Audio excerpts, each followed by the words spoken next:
বন্ধুরা দেখতে পাচ্ছ আমি এখন বেলা 4টের ওপর বেজে গেছে, তো সার্থক আমার 4টের সময় আসাটা।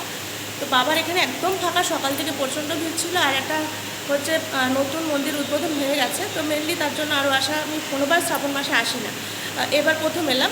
তো বাবাকে জল ঢেলে খুব ভালো লাগবে, মনটা একদম তৃপ্তি হয়ে গেল। তো দেখো বাবাকে তোমরা দর্শন করে নাও, এটা খুব জাগ্রত একটা মন্দির, তো সবাই দর্শন পায় না। তো দেখো অনেক সুন্দর হয়েছে মন্দিরটা, এবার নতুন হয়েছে, দেখো অনেক সুন্দর। ওপরটা দেখো খুব সুন্দর হয়েছে।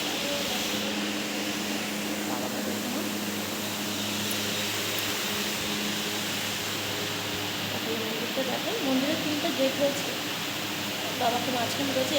যখন নীলরূপা হয় এখানে প্রচণ্ড ভিড় হয়, প্রায় আমি তো এইবার এসেছিলাম প্রায় 300-350 লোকের পেছনে আমি দাঁড়িয়েছিলাম। তো ঠিক আছে, তবুও জল ঢেলে শান্তি।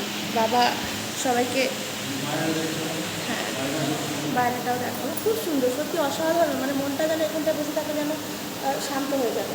আমরা তো সংসার করি, তো সংসারে নানান প্রেশারে মন অশান্ত হয়ে থাকে, তো ঠাকুরের সেরকম নাম করা হয় না। তো এখন ঠাকুরের কাছে এসেছি, তো সংসারের সব কথা বলেছে কেন বাবার পায়ে নিজেকে সমর্পণ করে দিচ্ছি। তো দেখো তোমরা সবাই